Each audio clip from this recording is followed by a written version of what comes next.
Hi everyone, this is Neil Toff from Callzilla, providing some feedback and commentary on week 1 of 2015's ICMI chat. That's hashtag ICMI chat. The first one of the year.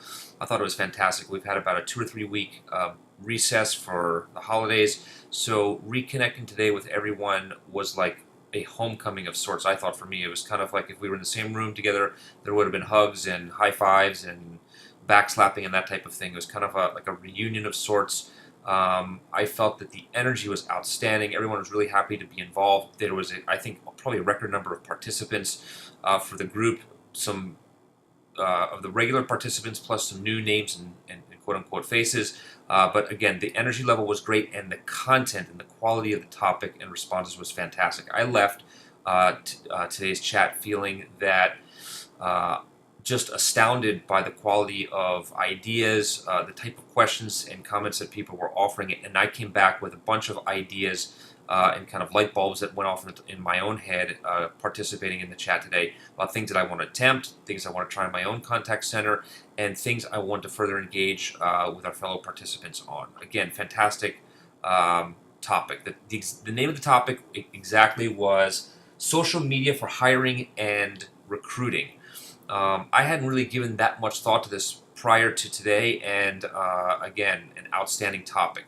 The 18-plus participants included Erica Strother, who was a fantastic host, by the way. Congrats and kudos, Erica. Justin Robbins, also from the ICMI. HDI Music City, Sean Hawkins, Leslie O, Jeff Toyster, Nate Brown, Sarah Steely-Reed, Kevin Hagebarth, Live Ops, Education at Work, Carrie Carruthers, Jeremy Watkin, Cohen Leon Daly, Matt Hannaford, Al Hopper, Higher IQ Solutions, Silver Lining, and myself.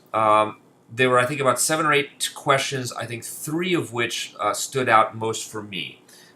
Question number 4, which I think generated a lot of conversation. Do you think that researching the social media profiles of candidates is a good idea? I think my opinion is that you can't, if they're on social media, you've got to research them. You've got to get a sense of who someone is, whether it's a fair read or a complete or partial read. That's to be determined, but I think at a minimum, as an employer or as a supervisor or boss, you want to have a sense of who you're hiring, and you can get a glimpse of that through their social media properties.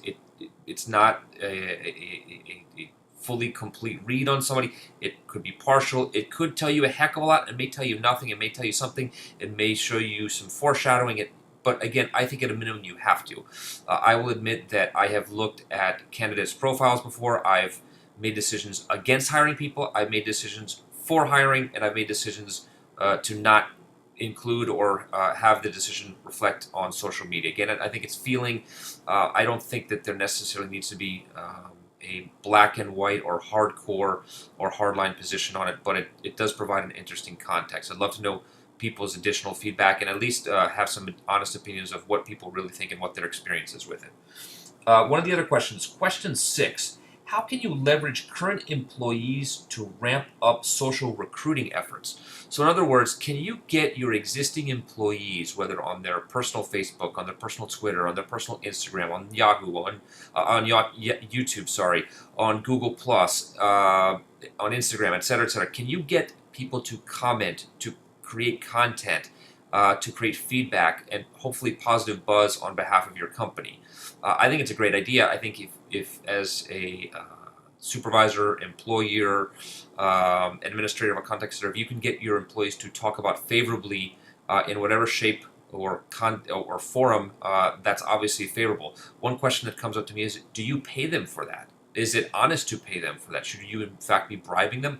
Don't think so really, but if you can get people to occasionally or frequently create content that shows how happy or satisfied or engaged they are at work and reach out to potential candidates, I think it's a plus. I'd love to know what other people are doing, because I didn't think we really talked necessarily about it. We talked about it kind of as a hypothetical, but are there companies out there, and among my peer group who are listening and watching this, are you actively asking your employees to go out on your company's behalf and try to recruit via social media and to create content and to create favorable buzz?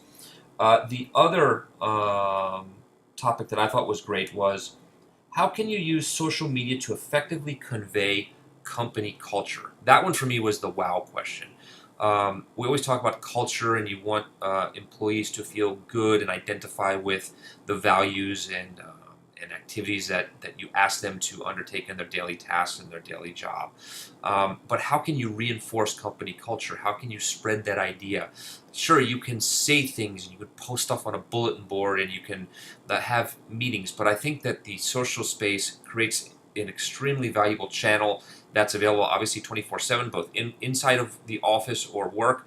Outside of the office, it's available during hours and as well as after hours. And I think that when you can reach out, especially to the millennials and the crowd that more frequently uses social media, you can reach out on their terms and communicate using communication vehicles that they are more familiar with and consume more, such as Facebook or Twitter, etc., the better off you are.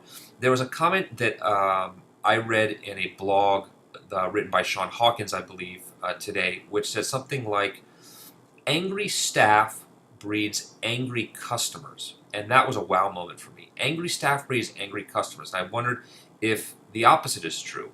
Happy staff breeds happy customers. I think ultimately it does. The trickle-down theory of if an employee is engaged, if they're happy, if they're satisfied, they're more likely in a customer care environment to treat their customers or potential customers well.